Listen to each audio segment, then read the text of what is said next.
Bonjour à tous, bienvenue à ce webinaire encore une fois avec PECD. Je remercie tous les participants qui sont là, qui sont assez nombreux.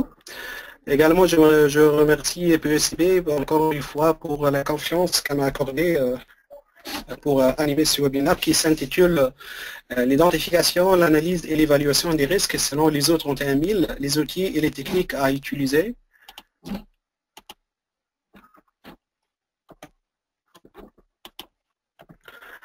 Je me présente, je suis Ziad Boudriga, je suis directeur des risques opérationnels et des marchés au sein de la Tunisian Bank, c'est une banque tunisienne. Je suis formateur certifié par PCB, également lead risk manager ISO 31000, ISO 31000, également lead risk manager ISO 27005. Je suis professional auditor ISO 9001, certifié en risk management certification risk management assurance, les points suivants seront abordés. Appréhender les sous-étapes de l'étape d'appréciation des risques, connaître les outils et techniques pour l'identification, l'analyse et l'évaluation des risques, savoir choisir les outils et techniques à bonne mission. Dans pas mal de webinaires, on traite les autres thèmes et le cadre, ce cadre de référence, les différentes concepts, définitions et tout ça, sont toutefois abordés du point de vue notamment pratique, comment choisir les techniques et les outils pour y arriver à identifier les risques, analyser les risques, évaluer les risques. C'est une étape préalable au choix d'un traitement du risque. En guise d'introduction, toute activité d'une organisation implique des risques.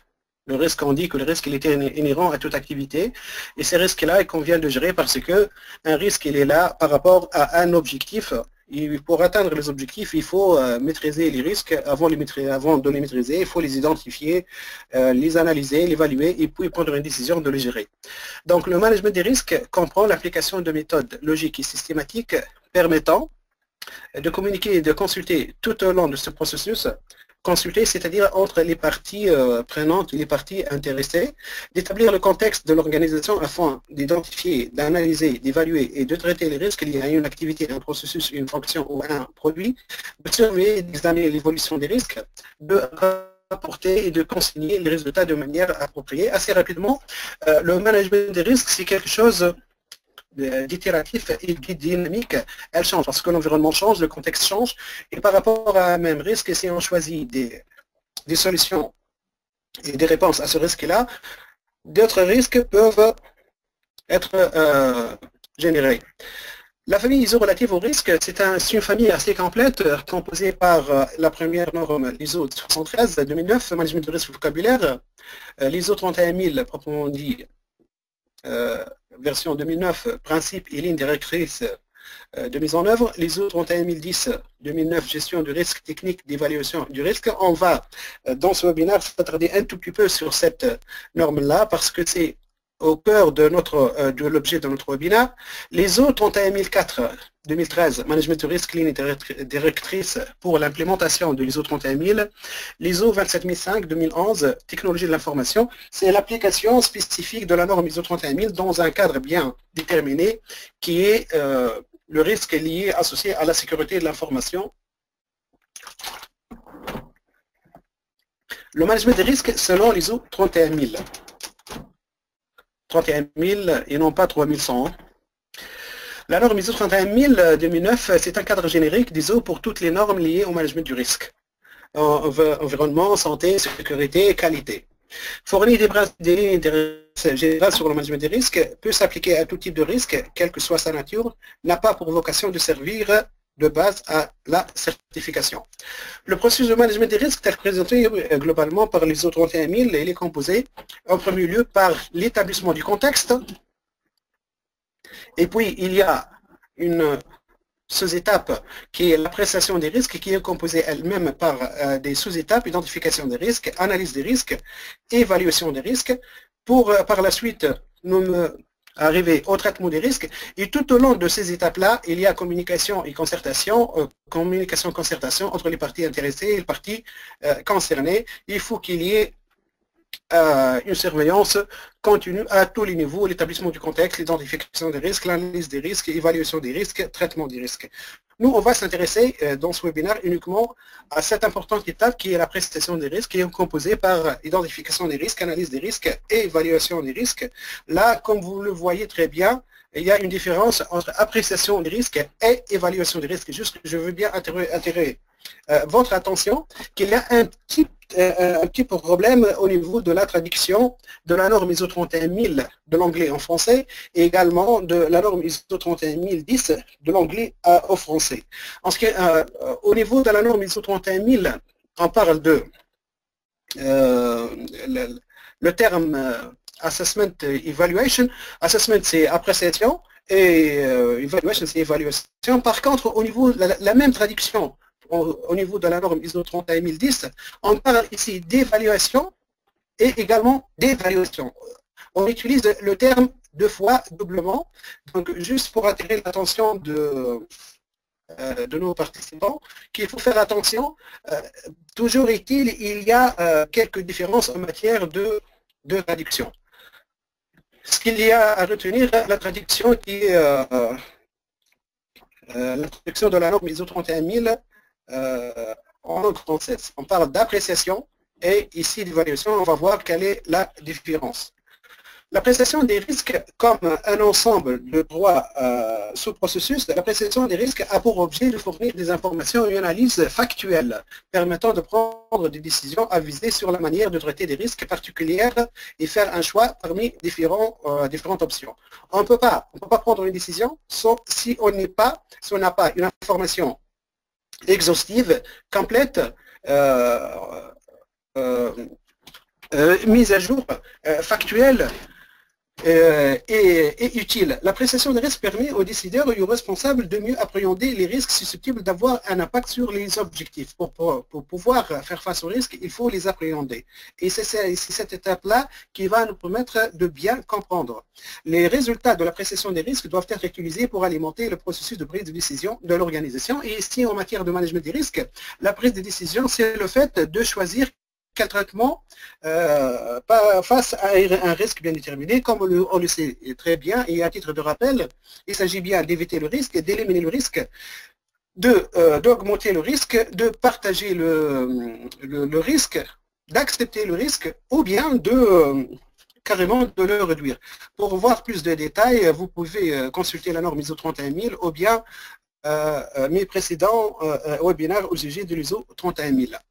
L'appréciation des risques présente les principaux avantages suivants: compréhension du risque et de son impact potentiel sur les objectifs, apport d'informations pour la prise de décision, participation à la compréhension des risques afin de sélection des options de traitement, identification des principaux facteurs contribuant au risque et des maillons faibles d'un système d'une organisation, comparaison des risques avec ceux d'autres systèmes, technologies ou approches, communication sur les risques et l'incertitude, aide à l'établissement des priorités.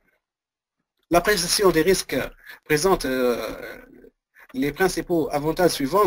En plus, prévention des accidents fondés sur une enquête post-accidentelle, choix entre différentes options de traitement du risque, satisfaction à des exigences réglementaires, apport d'informations permettant d'évaluer le niveau de tolérance au risque en fonction de critères préalablement définis, évaluation des risques liés à la mise au rebut en fin de vie.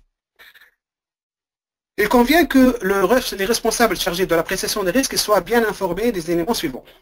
Donc, on ne peut pas aller vers le sous-processus appréciation des risques si on n'est pas informé du contexte, le contexte et les objectifs de l'organisation. Comme on l'a dit à maintes reprises, il faut qu'il y ait, c'est le modèle ORICO, objectif risque il faut qu'il y ait des objectifs pour identifier des risques, il faut qu'on identifie les risques pour choisir le mode de traitement à travers du contrôle interne. Donc, le responsable chargé de l'appréciation des risques doit être informé le contexte des objectifs de l'organisation, l'étendue et le type des risques tolérables et la manière dont doivent être traités les risques inacceptables, la manière dont l'appréciation des risques est intégrée dans le processus de l'organisation. Le rapporteur de la responsabilité et l'autorité en matière d'appréciation des risques, les ressources disponibles pour l'appréciation des risques, là c'est un élément très important. Il faut, en fonction des ressources, on va choisir quel outil, quelle technique utiliser dans le cadre de l'appréciation. La manière dont l'évaluation des risques sera rapportée et examinée. L'organisation identifie les ressources du risque et les domaines d'impact, les événements ainsi que leurs causes et conséquences potentielles. Cette étape a pour objectif de dresser une liste exhaustive des risques basée sur les événements susceptibles de provoquer, de stimuler, d'empêcher, de gêner ou retarder l'atteinte des objectifs.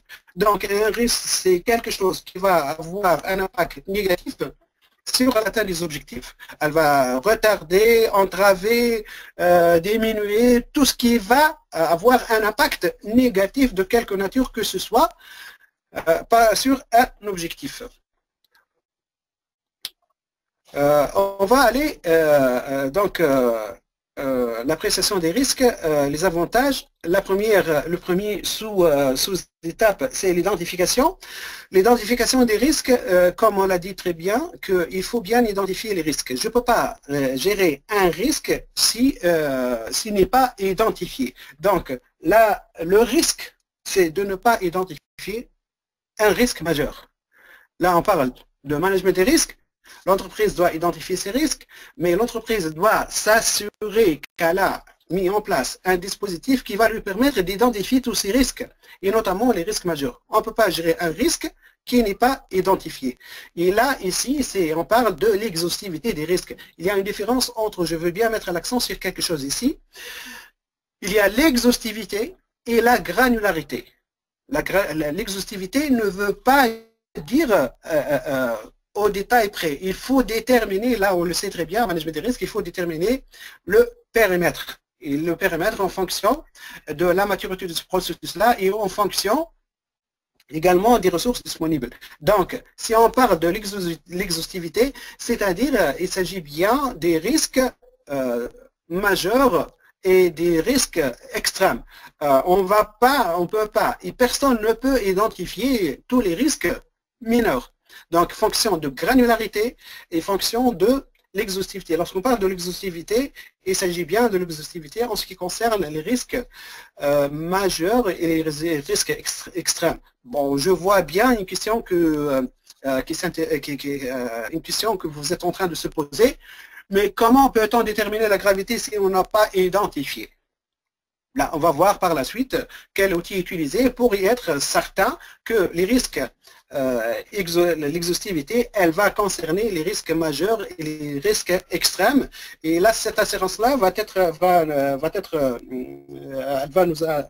donnée par le choix à bon escient des outils et techniques. L'appréciation des risques, elle est composée par l'identification. Une fois les risques ont été identifiés, on va les analyser. Ici, l'analyse, elle consiste en quoi? L'analyse du risque implique la prise en compte des causes et sources de risque, c'est-à-dire une analyse causale, déterminer les conséquences, de leurs conséquences positives et négatives et de la vraisemblance que ces conséquences surviennent. Le risque est analysé en déterminant les conséquences et leur vraisemblance ainsi que d'autres attributs. Et si on parle de vraisemblance, on utilise la norme ISO préfère le terme vraisemblance que la probabilité, que la fréquence, parce qu'on mesure la probabilité par la fréquence et la probabilité, elle peut déterminer la vraisemblance, donc la vraisemblance de survenance d'un événement. Et d'ailleurs, le terme anglais, c'est likelihood. Likelihood, on n'a pas utilisé probability. Likelihood, c'est la bonne traduction, c'est la vraisemblance. Et d'ailleurs, c'est le concept le mieux indiqué pour l'utiliser. D'un côté, on parle de conséquences, de l'autre côté, de la vraisemblance. Donc, à ce stade-là, on va déterminer l'échelle du risque. Quelles conséquences? On peut utiliser une échelle de 1 à 3, 1 à 5, 1 à 10, peu importe l'échelle qui sera utilisée. Il faut être conforme par rapport à tous les risques. Et on va déterminer l'échelle de la survenance. Il faut faire la différence entre apprécier et estimer plutôt les conséquences et la vraisemblance et et l'évaluation proprement dite. Donc l'analyse des risques consiste à estimer les conséquences et leur vraisemblance pour les événements. Il y a des termes très spécifiques lorsqu'on est dans un domaine d'expert, il faut bien utiliser les termes. On parle d'appréciation, on parle d'estimation, on parle d'évaluation. Appréciation, c'est un processus composé par trois sous-processus: identification, analyse, évaluation. Et on estime, là je parle dans le cadre de l'ISO 31000, dans le cadre de management des risques. Dans l'analyse des risques, on va estimer quoi? Estimer les conséquences et estimer la vraisemblance. Une estimation qui pourrait être quantitative ou bien qualitative. Ce n'est pas le sujet de notre webinaire, mais on sait très bien qu'on peut donner deux types d'estimation. Les conséquences et la vraisemblance sont combinées pour déterminer ce qu'on appelle la criticité du risque. Là, c'est un concept qui va déterminer la criticité. Là aussi, on ne parle pas de la gravité. Le concept de gravité, on va le voir par la suite. L'évaluation des risques. Le risque, il a été identifié, il a été analysé, les conséquences et la vraisemblance ont été estimées, la criticité, elle a été déterminée, mais il est important de déterminer, d'évaluer les risques. Évaluer les risques, c'est-à-dire quelle est la gravité du risque. Là, perdre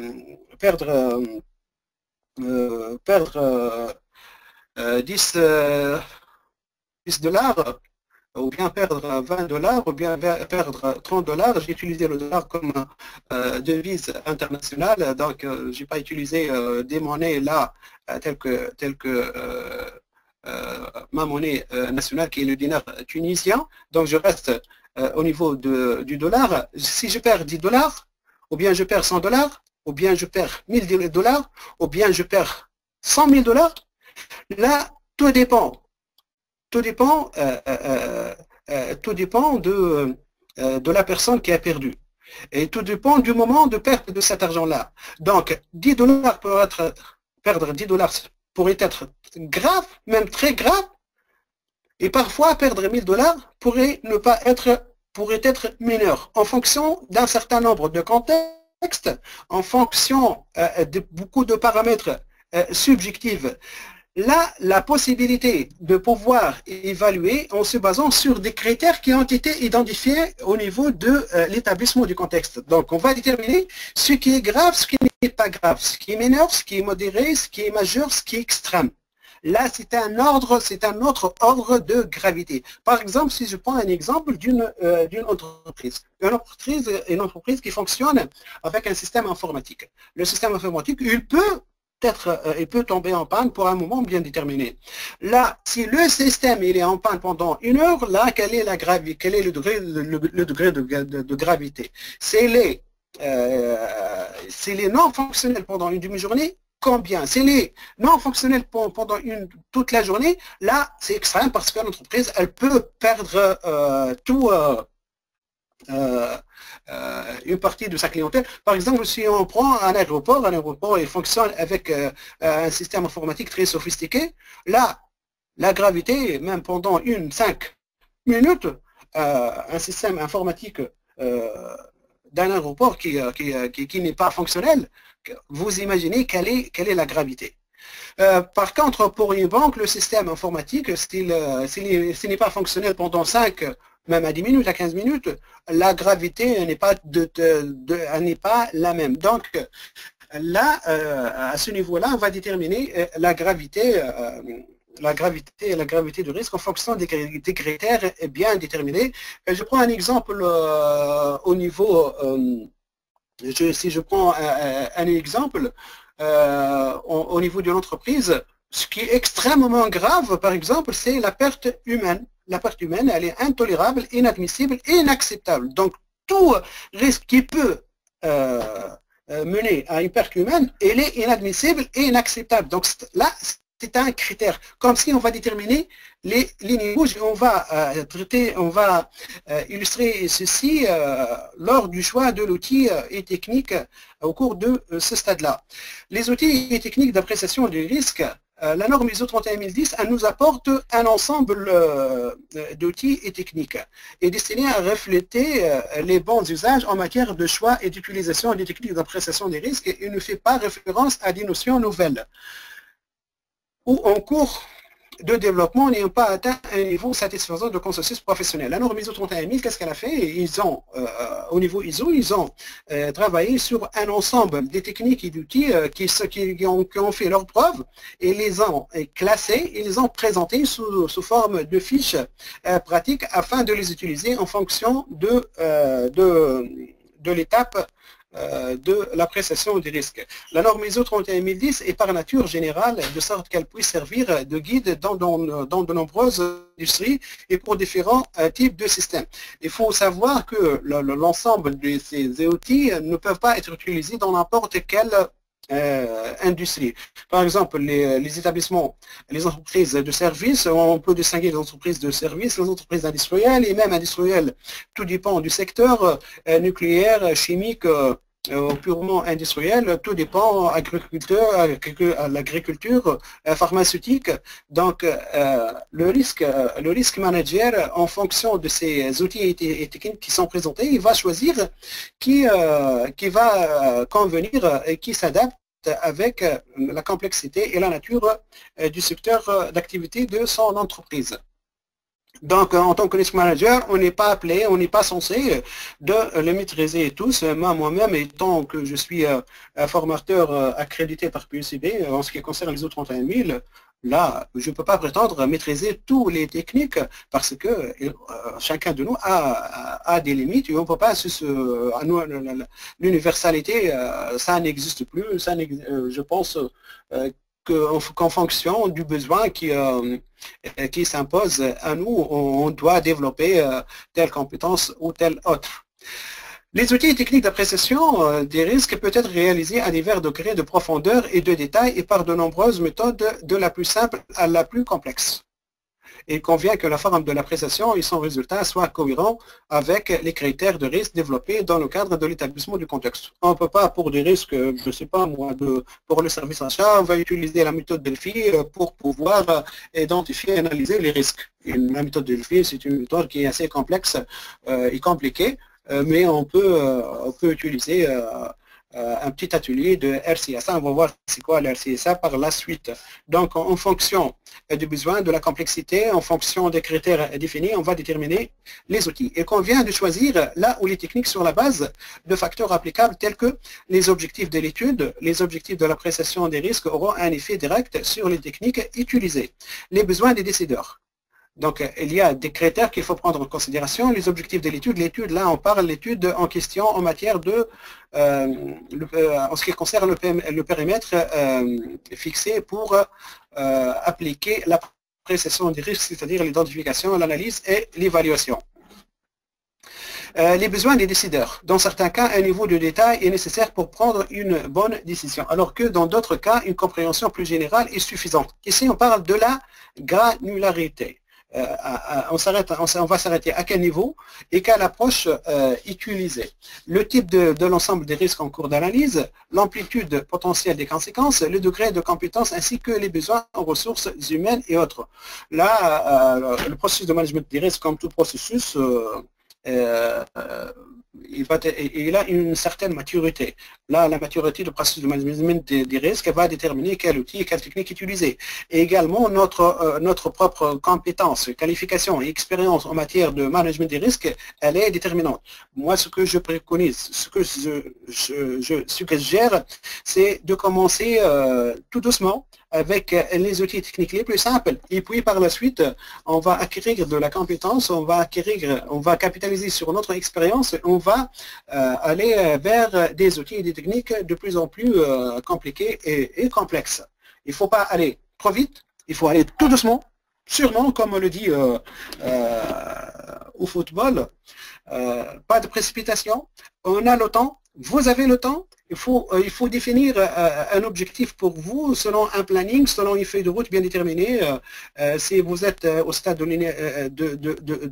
la création d'un processus de management des risques formalisé, si vous êtes dans quel est le niveau de maturité, quelles sont les ressources disponibles, les qualifications, les compétences des ressources disponibles, tout ceci est déterminant en matière des outils et techniques. Et ce qui est important, c'est de bien choisir les outils et les techniques en fonction de tous ces paramètres, de tous ces critères. Il convient de choisir la suite là où les techniques sur la base des facteurs aussi, la disponibilité des informations et des données. Certaines techniques nécessitent plus d'informations et de données que d'autres. Là, si je prends l'exemple, par exemple, en matière en ce qui concerne les incidents, ou bien en ce qui concerne, si je parle de la value at risk. La value at risk, c'est un outil qui va permettre de mesurer les risques de la volatilité des prix des prix d'un instrument. Cet instrument-là peut être le prix de pétrole, le prix de blé, le prix de change, quel que soit, c'est la volatilité d'un prix dans un marché bien déterminé. Si on ne dispose pas des données historiques, on ne peut pas appliquer la value at risk paramétrique ou bien basée sur des données historiques. On peut utiliser d'autres outils qui sont mieux placés lorsqu'il y a absence d'informations et de données.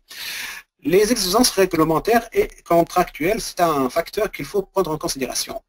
Disponibilité de ressources, un élément très important. Les ressources et capacités pouvant avoir un impact sur le choix des techniques d'appréciation des risques comprennent les compétences, l'expérience, la capacité et les aptitudes de l'équipe d'appréciation des risques. Les contraintes liées au temps et aux ressources de l'organisation. Le budget disponible si des ressources externes sont requises. L'annexe A de la norme ISO 31010 illustre les relations conceptuelles entre les différentes catégories de techniques d'appréciation des risques et les facteurs liés à une situation à risque donné.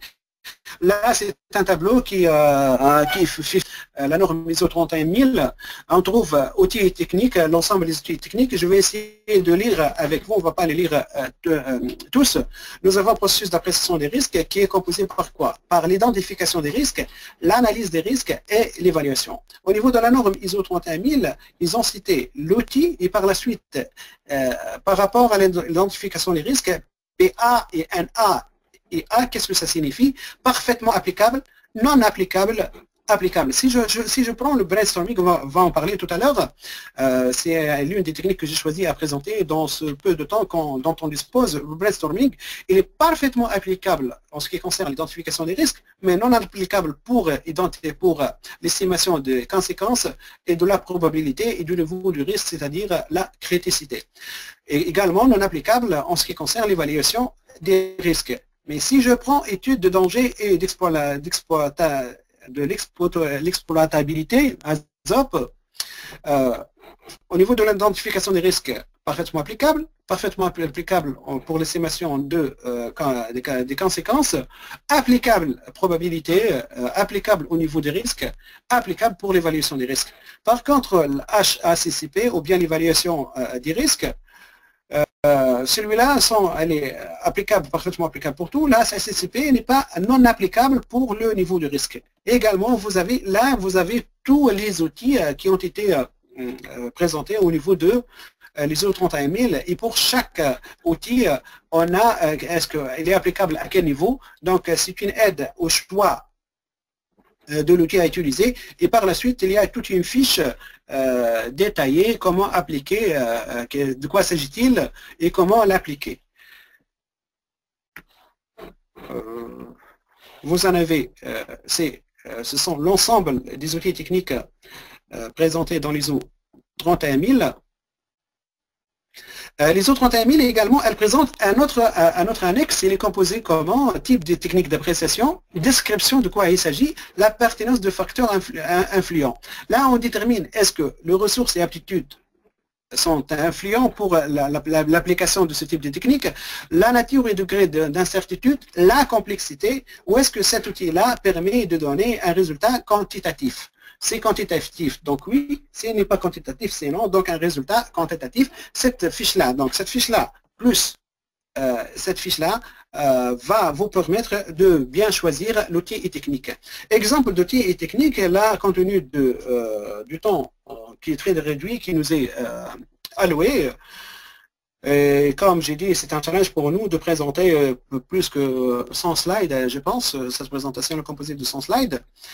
J'ai sélectionné quelques outils et techniques. Ce sont des techniques qui sont presque commun à plusieurs secteurs d'activité. En ce qui concerne l'identification des risques, pas forcément on va utiliser les outils et techniques qui sont présentés dans la norme ISO 31000. ISO 31000, elle nous présente, c'est à titre indicatif et non exhaustif.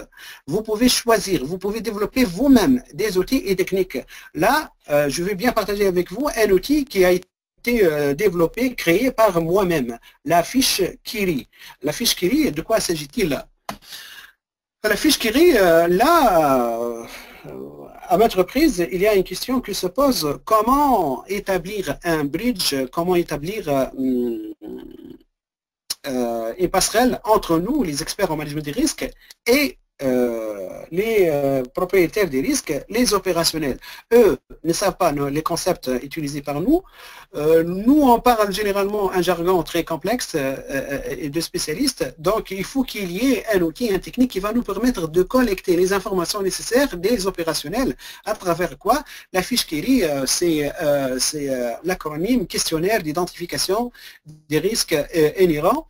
Là, cette fiche Kiri, elle va se présenter de la manière suivante, où elle a été utilisée et expérimentée cette fiche-là et a donné des résultats très intéressants.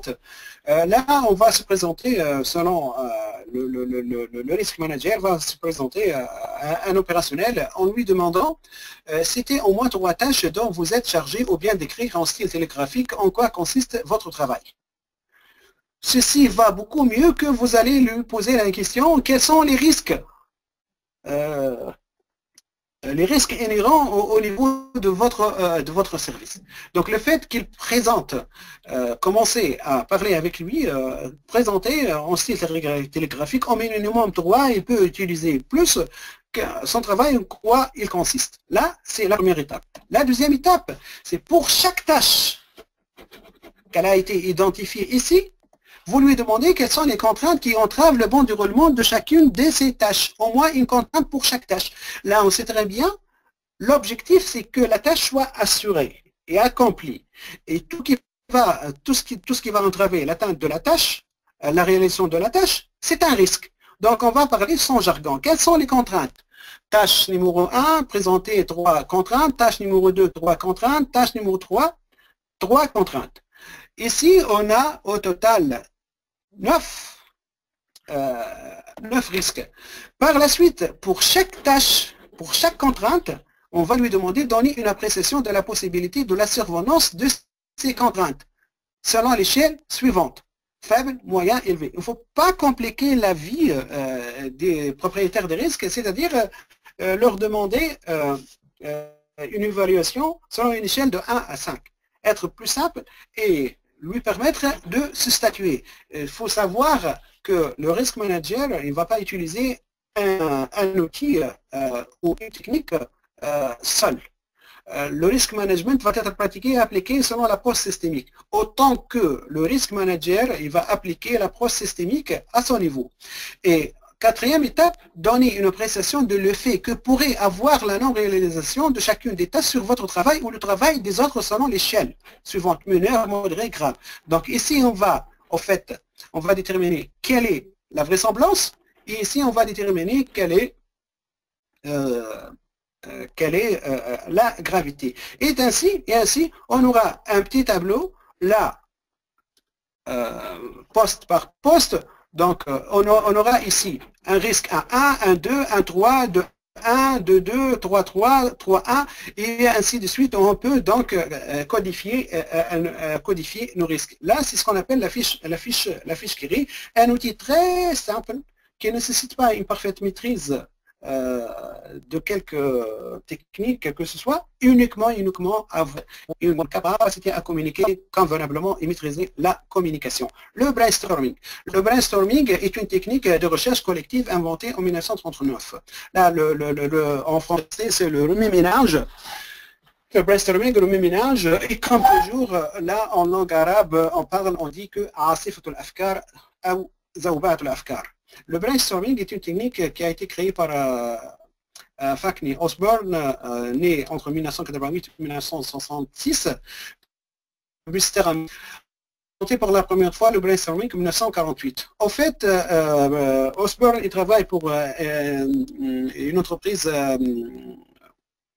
de communication et de publicité. Il a voulu impliquer ses clients dans le choix des solutions. Le brainstorming, c'est une technique pour créer le maximum d'idées avec un groupe de travail dans un temps court entre 30 minutes et 10 heures, et un groupe de travail qui ne dépasse pas les 12 heures. Là, c'est une séance de brainstorming en 1950. Et ce qui est écrit ici sur le mur et ici, ce qui est écrit, c'est aucune critique des idées émises, pas de limite à l'imagination, le plus d'idées possible, le rebond systématique sur les idées des autres. Donc, c'est le fait de donner le recours à son imagination. Ce qui est intéressant, ce qui est important ici, on peut pratiquer le brainstorming en groupe. Également, il y a une possibilité également de pratiquer le brainstorming à titre individuel. La manière, la façon, c'est de prendre son stylo et d'écrire tout ce qui nous vient en tête. Tout simplement, écrire ceci, cette pratique-là, je l'ai exercée à maintes reprises. Là, en tenant le stylo et en regardant sans rien faire, les idées ne vont pas venir. Il faut écrire n'importe quoi, et par la suite, des nouvelles idées vont être générées. Là, à titre individuel, mais en groupe, là, associé au niveau de l'entreprise, là, la difficulté, c'est de mobiliser les propriétaires des risques. Et également, la difficulté, c'est que le facilitateur, l'animateur de brainstorming doit disposer des compétences en gestion de groupe. Les 5 phases de brainstorming. La phase numéro 1, c'est constituer le groupe. Il faut bien choisir, le groupe en fonction de l'objet. Cadrer le sujet, le facilitateur ou bien l'animateur, il va cadrer le sujet et mettre spontanément le plus d'idées possibles en les notant toutes. Regrouper, enrichir et reformuler les idées collectives, sélectionner les meilleures idées ou les solutions réalisables. Au cours de la première étape, aucune critique, aucune discussion, aucune motivation, aucune argumentation. On collecte. Donc, il s'effectue en 3 étapes. Première étape, créer le maximum d'idées. La deuxième étape, c'est regrouper et enrichir les idées, et puis sélectionner les meilleures. Analyse des risques. En ce qui concerne au niveau de l'étape analyse des risques, là, l'outil incontournable, c'est le diagramme Ishikawa. Ishikawa, c'est un diagramme cause à effet. Qui a été développé en 1943 par Ishikawa. Ishikawa, vulgarisé par l'ingénieur industriel japonais Taishi Ono. C'est Ishikawa. Le diagramme cause à effet. Construire un diagramme cause à effet, c'est construire une arborescence qui de l'effet va remonter dans toutes les causes possibles, branches. C'est-à-dire, on va avoir, c'est le modèle 5M, méthode, milieu, main-d'œuvre, un effet bien déterminé, quel que soit l'effet. La cause de cet effet-là pourrait être main-d'œuvre, milieu, méthode, matière, matériel. Là, c'est la méthode 5M. De nos jours, on parle 6M, 7M, je ne sais pas combien M, ou moi, je suis orthodoxe dans ce sens-là.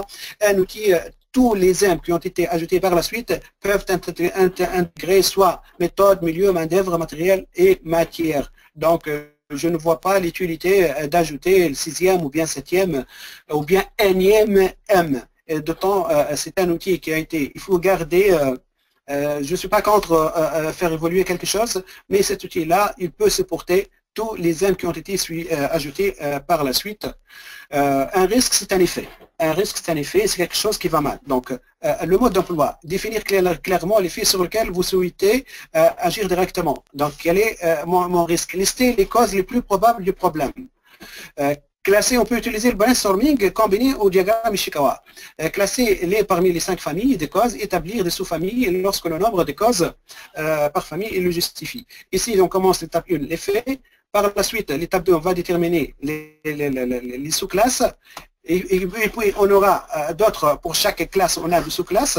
Et à la fin, on va éliminer ce qui ne va pas. Et on va garder tout ce qui est important, tout ce qui est nécessaire. L'utilisation 5 permet d'éviter de privilégier les pistes les plus évidentes et d'analyser également les autres pistes. Méthode 5P. Dans le cadre même de la méthode Ishikawa, Pour chaque M, on peut utiliser la méthode 5P. La méthode 5P, c'est tout simplement, c'est pas le marketing mix, mais c'est poser la question 5 fois pourquoi. C'est-à-dire, la méthode 5P ou 5 pourquoi, en anglais 5 whys, est une méthode de résolution de problèmes orientée vers un but précis et unique, l'identification des causes racines d'une situation. Parce qu'à maintes reprises, si on va se limiter à la cause apparente, on ne va pas résoudre le problème. Et là, on est face à un risque. Si on n'allait pas à la cause principale, le risque ne va pas être géré convenablement. Donc, décrire et identifier clairement le phénomène, énoncer le problème, reformuler une nouvelle question, et ainsi de suite. Donc, si je prends pourquoi, le premier pourquoi va me donner deux autres va me donner une réponse. Et la réponse, je vais poser 2 fois pourquoi. Et également, pour chaque pourquoi, je pose d'autres pourquoi. Et en cours de route, je peux éliminer des réponses qui sont évidentes. Étape 4, je pose également la question pourquoi. Jusqu'à la 5e. Pourquoi 5e? Et non pas 3, non pas 2, non pas 6, non pas 7. Parce que généralement, par expérience, au bout de la 3e, pourquoi jusqu'à la 5e, on arrive à la cause racine. Analyse par arbre de panne. Ici, si je prends un exemple simple. Là, le risque de ne pas se conformer à une réglementation, une loi qui est là, une exigence réglementaire, on va se poser la question, pourquoi le personnel n'a pas appliqué la réglementation ou bien la loi? Parce que la réglementation n'a pas été compris par le personnel. Pourquoi? Parce qu'on n'a pas, programmé des sessions de formation. Pourquoi? Parce que le budget ne le permet pas. Pourquoi? Parce que le conseil d'administration a demandé de compresser les charges. Donc, l'impact, c'est la réglementation n'a pas été respectée, alors que la cause racine, c'était quelque chose au niveau le plus haut, qui est le conseil d'administration. Donc, la cause racine, c'est le conseil d'administration parce qu'il a demandé de compresser les charges. Donc, pour résoudre ce problème-là, non pas, il faut bien faire et revoir et réviser le budget. Analyse par arbre de panne. L'analyse par arbre de panne, c'est d'identifier et d'analyser les facteurs qui peuvent contribuer à un événement indésirable. Là, la généralité, l'arbre de cause ou de défaillance, démarche apparue dans les années 1960, domaine militaire et aéronautique, puis nucléaire, chimique, etc. Analyse de fiabilité, disponibilité, de sécurité. La démarche, le principe de base, c'est définition de l'événement indésirable, événement désirable ou événement redouté. Là, événement indésirable ou redouté, c'est un risque. Démarche déductive, présentation par opérateur logique. Ce sont les opérateurs logiques qui vont présenter ce forme de présentation. Là, l'événement racine, et puis on va, par arbre de panne, on va identifier et déterminer quelles sont les causes. Si on prend un exemple de composition, là, une liste qui ne fonctionne pas, on va essayer de voir quelle est la cause par arbre de panne. Analyse de fiabilité humaine.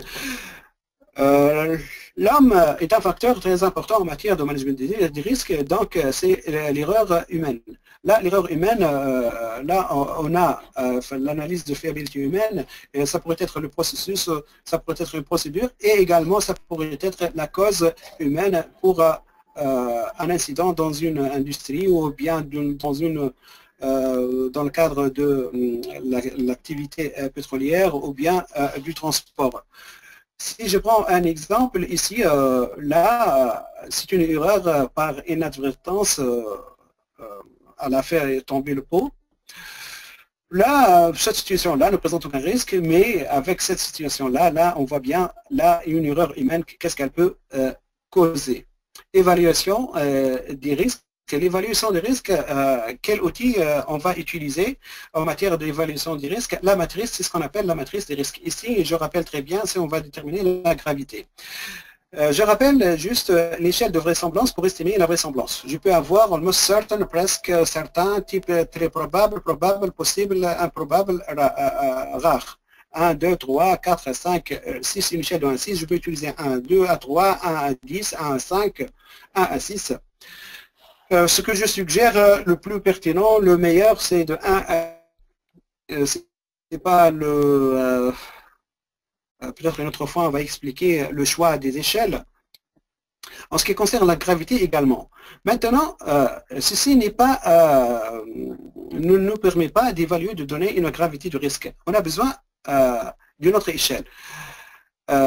Ici, on va déterminer, on va essayer de présenter, on a un axe, l'impact et la vraisemblance. On a deux zones. La zone verte s'inscrit dans les limites d'appétence pour le risque et la zone supérieure, c'est l'appétence pour le risque. Donc, on a deux zones. En fait, chaque entreprise elle va déterminer deux zones. Quels sont les risques acceptables et les risques inacceptables? Ceci en fonction de quoi? Ceci, il n'est pas en fonction de la vraisemblance et de l'impact, en fonction des critères qui ont été établis dans le contexte. À savoir de classer les risques. Classer le risque, c'est le niveau de risque 1, 2, 3, 4. Faible, moyen, élevé, extrême. Maintenant, ici, c'est la matrice des risques. La matrice des risques, celle-là, elle va me permettre d'évaluer les risques. Ici, l'impact, ici, la vraisemblance. Pour une entreprise bien déterminée, elle va dire que tout ce qui est rare, mais qui a un impact catastrophique, il est du niveau 4.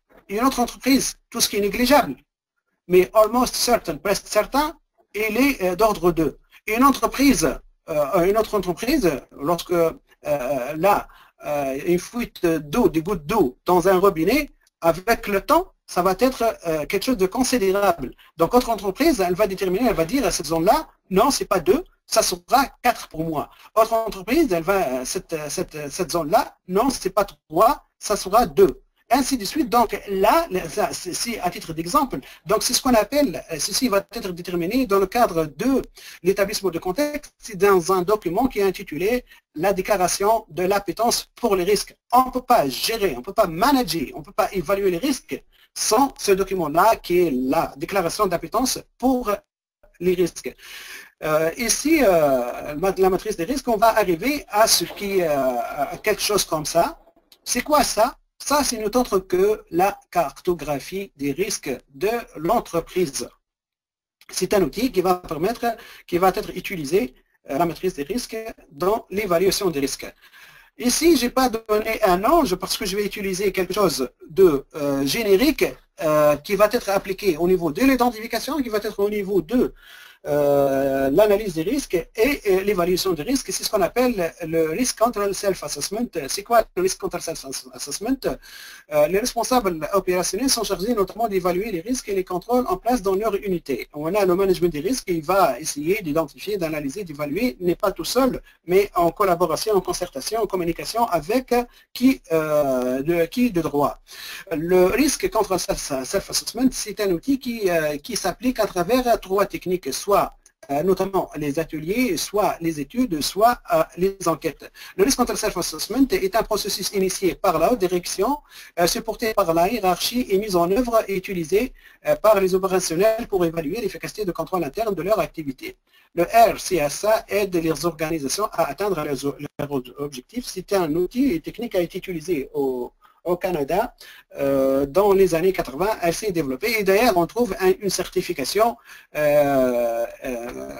CCSA, Certification and Control Self-Assessment, organisée par l'Institute of Internal Auditors. Ce processus est composé par l'identification des risques, l'évaluation des risques dans le sens d'estimation, l'identification des contrôles, mise en œuvre des contrôles et la réévaluation. Tout ceci est effectué par qui? Effectué par une équipe de travail plutôt, je m'excuse, par une équipe de travail, non pas par une seule personne. Le processus, on va faire structure de la démarche, on va regrouper un ensemble de plusieurs disciplines. Un processus, on va partir d'un processus, d'une activité, et identification des risques au niveau de, c'est en groupe, évaluation des risques, là ici, ce n'est pas l'évaluation des risques dans le sens de l'appréciation des risques de la norme ISO 31000, mais plutôt dans le sens l'estimation de dans les deux sens. l'estimation de la conséquence de la vraisemblance et également l'évaluation de la gravité du risque. Donc, ceci englobe les deux, l'estimation et l'évaluation proprement dite. L'évaluation du contrôle, les contrôles, ce sont eux qui vont nous permettre de maîtriser les risques. On va évaluer les contrôles standards, les contrôles alternatifs et par la suite un plan d'amélioration et il y a un rapport. La démarche, elle se présente comme suit: des travaux préalables, cadrage du projet, cadre de référence de contrôle interne et formation de l'équipe. Donc il faut préparer l'équipe qui va être chargée de l'RCSA. L'RCSA va s'appliquer au niveau de toute l'entreprise. Il faut là, c'est une étape, c'est une technique et outil complexe qui demande de l'expertise de la part des risques managers en communication, en formation, être pédagogue, être coach, un très bon communicateur, un sens de partage. Et il faut dans ici choisir un site cible pour appliquer cette démarche-là pour par la suite la généraliser. Conception, déploiement, exploitation à travers des ateliers, des enquêtes et des études. Les acteurs de la RCSA, on trouve ligne hiérarchique, la direction générale, et puis le management, les opérationnels. Ici, un élément très important, les opérationnels assistent aux ateliers RCSA en absence des managers. Pas de managers en présence avec les opérationnels, parce qu'il faut donner le recours et la possibilité que les opérationnels s'expriment. De l'autre côté, nous avons l'animateur. L'animateur, là, il va en présence des opérationnels, il y a un rapport qui va être établi, communiqué au management, et par la suite, il y a des commentaires, et le rapport final va être communiqué à la direction générale. Là, il ne faut pas oublier, c'est le reporting. L'audit interne, c'est un acteur déterminant et important, et il peut parfois être en l'absence de risk manager, il peut assurer cette la fonction d'animateur et également en présence d'un risk manager, c'est lui qui va assurer l'animation, être animateur de l'RCSA, l'audit interne, il peut être d'un apport considérable. Là, vous avez le rôle des uns et des autres. C'est le pilote de Risk Control Self-Assessment. Le management apporte son point de vue sur la pertinence des moyens et des outils, mobilise ses équipes sur la mise en place de l'évaluation du contrôle.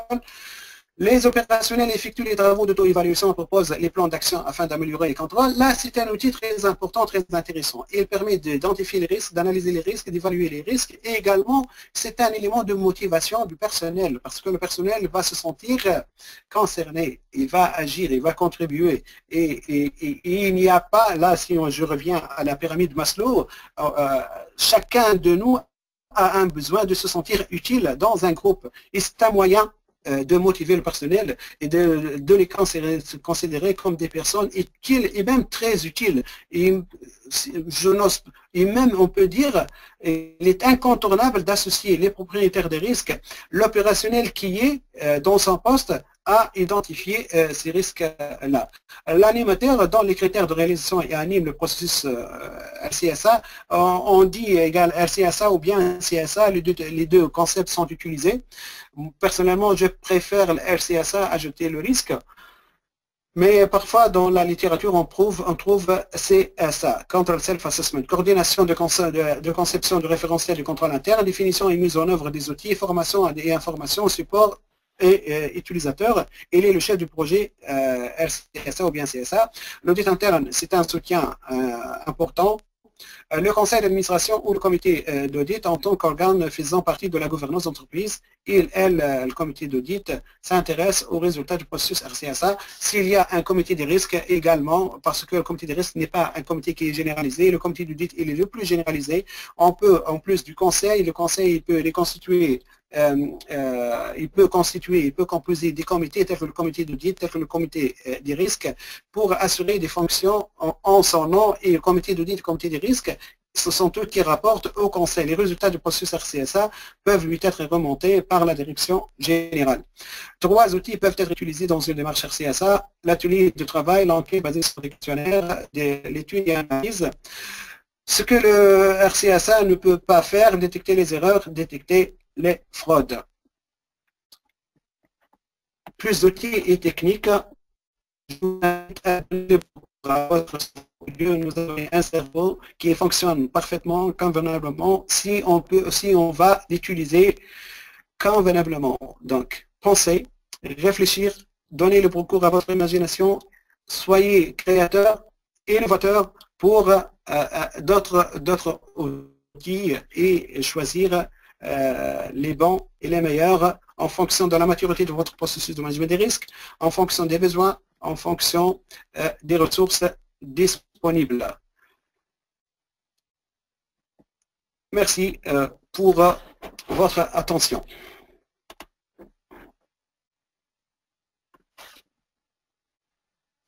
S'il y en a des questions.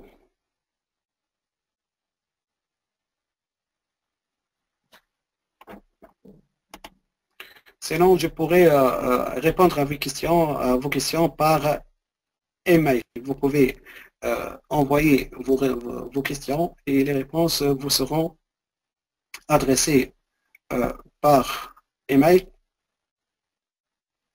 selon l'organisateur. On peut accepter 2 à 3 questions.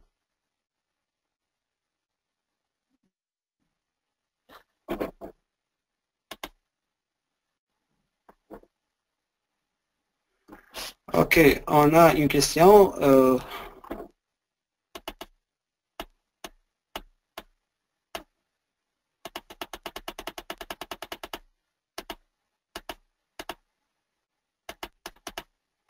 Quelle est la différence entre 27005 et les ISO 31000? Sont-ils compatibles dans le champ de la sécurité d'information ou bien l'informatique en général? Bon, quelle est la relation? Une relation très étroite. L'ISO 31000, c'est un cadre de référence chapeau en management des risques. Donc, oui, l'ISO 27005, c'est une norme qui traite les risques associés à la sécurité de l'information sous le chapeau de l'ISO 31000. Donc, elle reprend la même approche, la même démarche de l'ISO 31000. On parle du management des risques, l'établissement du contexte, l'appréciation des risques composés par les 3, l'identification, l'analyse, l'évaluation, le traitement, l'élément concertation, communication, et puis la surveillance ou bien le pilotage. Mais appliqué à un champ très restreint qui est la sécurité de l'information, les risques associés à la sécurité de l'information qui sont l'intégrité de l'information, la disponibilité de l'information et la confidentialité de l'information sont 3 risques majeurs. L'information, il faut travailler sur les risques associés à l'intégrité, à la disponibilité et à la confidentialité. Comment gérer ces risques-là et manager ces risques-là? C'est les gérer dans le cadre de la norme ISO 31000, donc sont parfaitement compatibles et ils sont de la même famille. L'ISO 27005, c'est l'application de l'ISO 31000 dans un cadre spécifique. Et d'ailleurs, je pense que l'orientation de l'ISO, c'est de faire paraître de plus en plus des normes spécifiques qui sont des applications spécifique de la norme ISO 31000. Juste un petit détail, la norme ISO 27005 par rapport à la norme 31000, la norme 31000 c'est un cadre, c'est le cadre de référence, ce cadre générique. La norme 27005, on trouve beaucoup d'exemples et de détails pratiques, notamment au niveau des annexes, en ce qui concerne la norme 27005. Donc, à mon avis, pour bien appréhender la norme 27005, j'invite tout le monde à maîtriser la norme ISO 31000 et d'ailleurs PUCB organise une certification pour la norme ISO 31000 et également une certification pour la norme 27005. Question 2, et là je vais en terminer, comment je peux faire pour que la GG soit intéressée par l'analyse des risques? La GG, j'ai pas bien saisi c'est quoi GG. Bon, comment je peux faire pour que la GG soit intéressée par l'analyse des risques? Là, j'imagine, je pense, il va erreur de saisie. Erreur de saisie, il parle de la direction générale. Je vais supposer qu'il s'agit bien de la direction générale, comment je peux faire, donc je relis la question, comment je peux faire pour que la direction générale soit intéressée par l'analyse des risques? Là, c'est une question très pertinente. Très pertinente. Pourquoi elle est très pertinente? Parce que une question qui se pose toujours est-il comment encourager, comment faire adhérer la direction générale pour donner l'importance pour les différentes étapes du processus de management des risques. Là, la direction générale et le conseil d'administration, généralement, ce qu'ils cherchent, c'est la rentabilité sur le profit. Là, le fait de réaliser tes profits, la rentabilité, c'est prendre des décisions. Et pour prendre des décisions, il faut prendre les bonnes. Il faut que les risques managers soient d'un apport et d'une valeur ajoutée en matière de processus de prise de décision. Et l'analyse des risques, elle va permettre une meilleure prise de décision. Donc, il faut savoir comment communiquer avec la direction générale et comment faire valoriser les travaux effectués par le risk manager aux différents niveaux, en matière d'identification, d'analyse des risques.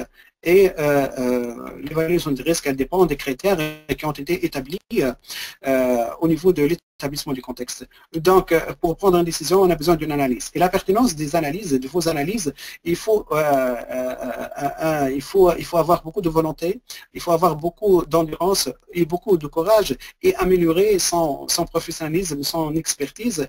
Lorsque la direction générale, elle va sentir l'utilité des informations qui lui sont communiquées en temps utile, ils seront une aide à la décision. Elle va être c'est un moyen de l'encourager. L'encourager, juste, je vois que vous avez pas mal de questions. Juste la dernière, et je termine, je remercie PUCB de m'accorder juste quelques minutes.